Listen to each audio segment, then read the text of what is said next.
Hello everyone, welcome back to my YouTube channel. My name is Krishna Arora. आज का हमारा subject है हिंदी। आज हम हिंदी में कुंभ मेले पर निबंध देखेंगे। तो चलिए शुरू करते हैं। हिंदू धार्मिक परंपराओं में कुंभ मेला महत्वपूर्ण स्थान रखता है। कुंभ मेला भारत के 4 पावन शहरों में बारी बारी से आयोजित होता है। ये 4 शहर हैं प्रयागराज, उज्जैन, हरिद्वार और नासिक। 2025 में प्रयागराज में महाकुंभ का आयोजन हो रहा है। कुंभ मेला तिथि के अनुसार प्रयागराज महाकुंभ की शुरुआत 13 जनवरी को हुई और 26 फरवरी को महाशिवरात्रि के दिन कुंभ मेला 2025 का समापन होगा। पूर्ण कुंभ मेला हर 12 साल में आयोजित किया जाता है, जबकि अर्ध आधा मेला लगभग 6 साल बाद उसी स्थान पर आयोजित किया जाता है। इस साल प्रयागराज में महाकुंभ 2025 का भव्य आयोजन हो रहा है। इसमें करोड़ों श्रद्धालु पहुंच रहे हैं। मेले के लिए यूपी सरकार की तरफ से अनेक प्रबंध किए गए हैं। कुंभ मेला 12 वर्षों में 4 बार मनाया जाता है। हरिद्वार और प्रयागराज में अर्ध कुंभ मेला हर छठे वर्ष में आयोजित किया जाता है। महाकुंभ मेला 144 वर्षों के बाद प्रयागराज में मनाया जाता है। प्रयागराज में प्रतिवर्ष माघ जनवरी फरवरी महीने में महाकुंभ मनाया जाता है। कुंभ मेला क्यों लगता है? पुराण और हिंदू धार्मिक पुस्तकों में कहा गया है कि कुंभ मेला में स्नान करने से सारे पाप खत्म हो जाते हैं और व्यक्ति को मोक्ष की प्राप्ति होती है। कुंभ का अर्थ है घड़ा। कुंभ शब्द की उत्पत्ति कुंभक, अमरता के अमृत का पवित्र घड़ा धातु से हुई है। दरअसल कुंभ मेले की शुरुआत एक पौराणिक कहानी से हुई है। पौराणिक कहानी के अनुसार देवताओं और राक्षसों के बीच समुद्र मंथन हुआ था। समुद्र मंथन की कहानी ये है कि ऋषि दुर्वासा के श्राप के कारण देवता कमजोर हो गए थे। राक्षसों ने इसका फायदा उठाकर देवताओं को हरा दिया था, जिसके बाद सभी देवता भगवान विष्णु के पास गुहार लगाने पहुंचे। भगवान विष्णु ने कहा कि अमृत पाने के लिए समुद्र मंथन करना होगा। अमृत यानी एक ऐसा अमर पेय जो पीने से देवता फिर से ताकतवर हो जाएंगे।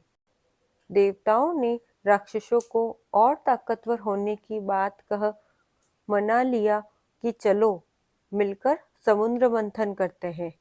राक्षस भी अमृत के लालच में तैयार हो गए।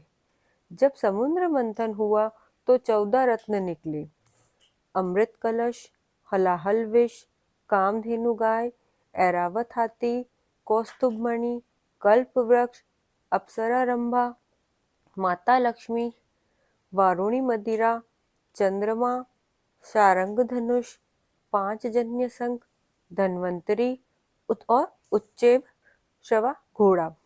इस मंथन में विष के साथ आखिर में अमृत कलश भी मिला। समुद्र मंथन से ही अमृत कलश निकला।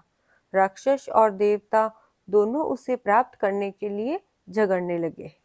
एक कथा के अनुसार इस बीच भगवान इंद्र के बेटे जयंत ने अमृत कलश उठाया और वहां से भाग लिया।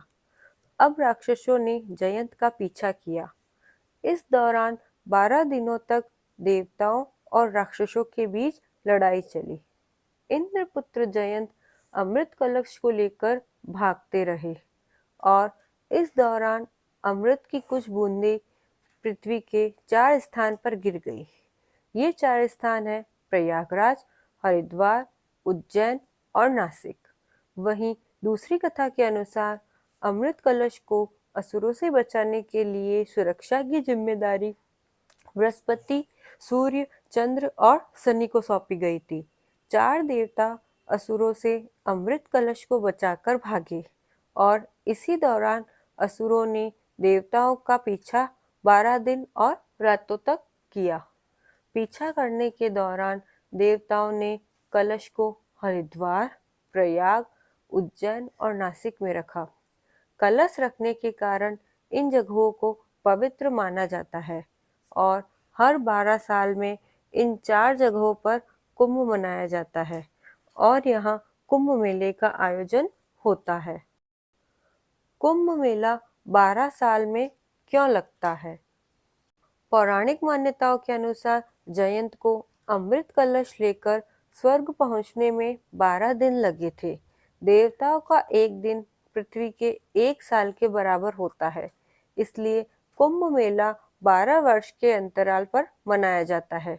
महाकुंभ 2025 सिर्फ धार्मिक आयोजन नहीं है, बल्कि यह आस्था, संस्कृति और परंपरा का संगम भी है। यहाँ करोड़ों लोग पवित्र नदियों में स्नान करने आते हैं। मान्यता है कि कुंभ स्नान से लोगों के पाप धुल जाते हैं और जीवन में सफलता मिलती है। अब आगे है, कुंभ का मेले में कितने लोग आते हैं? कुंभ मेला हर दिन लाखों श्रद्धालु आते हैं और विशेष दिन पर यह संख्या करोड़ों में पहुंच जाती है। इस बार प्रयागराज महाकुंभ 2025 में 13 जनवरी को पौष पूर्णिमा के शाही स्नान के साथ जब कुंभ मेला 2025 आरंभ हुआ, उस दिन 1.65 करोड़ लोगों ने पवित्र संगम में डुबकी लगाई, जबकि अगले दिन मकर संक्रांति के अवसर पर 3.5 करोड़ लोगों ने डुबकी लगाई। यूपी सरकार ने लोगों की भारी भीड़ को देखते हुए कुंभ मेला 2025 के लिए व्यापक प्रतिबंध किए हैं। संगम तट पर महाकुंभ 2025 के लिए पूरा शहर बसाया गया है, सड़कें बनाई गई है, स्ट्रीट लाइट, साधु संतों के लिए नगर, स्नान के लिए घाट, सुरक्षा, मेडिकल, ट्रांसपोर्ट सहित अनेक व्यवस्थाएं की गई है। अब नेक्स्ट, 144 साल बाद अगला महाकुंभ मेला कब है?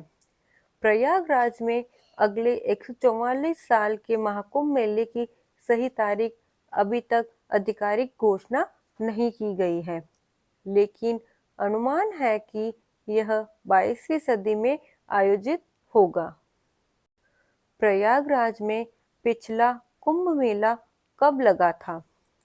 पूर्ण कुंभ मेला हर 12 वर्ष में आयोजित किया जाता है, जबकि अर्ध मेला लगभग 6 साल बाद उसी स्थान पर आयोजित किया जाता है।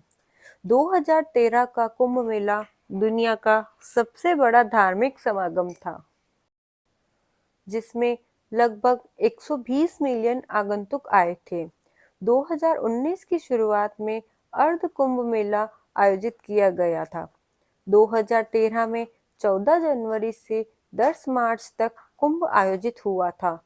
14 जनवरी 2013 को पहला शाही स्नान किया गया था। 10 फरवरी 2013 को करोड़ों श्रद्धालुओं ने कुंभ में डुबकी लगाई थी। कुंभ का इतिहास क्या है? देवता असुरों से अमृत कलश को बचाकर भागे और इसी दौरान असुरों ने देवताओं का पीछा 12 दिन और रातों तक किया। पीछा करने के दौरान अमृत कलश की बूंदें हरिद्वार, प्रयाग, उज्जैन और नासिक में गिरी। हर 12 साल में इन 4 जगहों पर कुंभ मनाया जाता है। कुंभ मेला का दूसरा नाम क्या है? कुंभ मेला को माघ मेला भी कहा जाता है।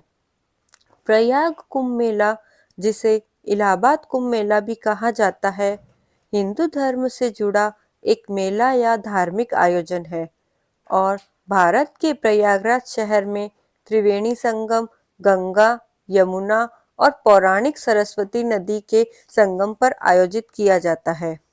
कुंभ मेले का दूसरा नाम महाकुंभ है। महाकुंभ मेला हर 144 साल में आयोजित होता है। कुंभ मेले के 12 चक्रों को पूरा करने के बाद महाकुंभ लगता है। कुंभ मेला हर 12 साल में हरिद्वार, प्रयागराज, उज्जैन और नासिक में से किसी एक जगह पर लगता है। प्रयागराज और हरिद्वार में हर 6 साल में अर्ध कुंभ का आयोजन की होता है। कुंभ मेले की शुरुआत मकर संक्रांति से होती है और इसका समापन महाशिवरात्रि के दिन होता है। महाकुंभ में स्नान करने से पाप धुल जाते हैं और मोक्ष की प्राप्ति होती है। महाकुंभ में लाखों श्रद्धालु, संत, महात्मा और अखाड़े शामिल होते हैं। महाकुंभ हिंदू धर्म के अनुयायियों के लिए आस्था का एक मुख्य केंद्र है। महाकुंभ को देवताओं और ऋषियों द्वारा भी अत्यधिक पवित्र माना गया है। ये तो हुआ कुंभ मेले पर, यहाँ महाकुंभ मेले पर एक निबंध।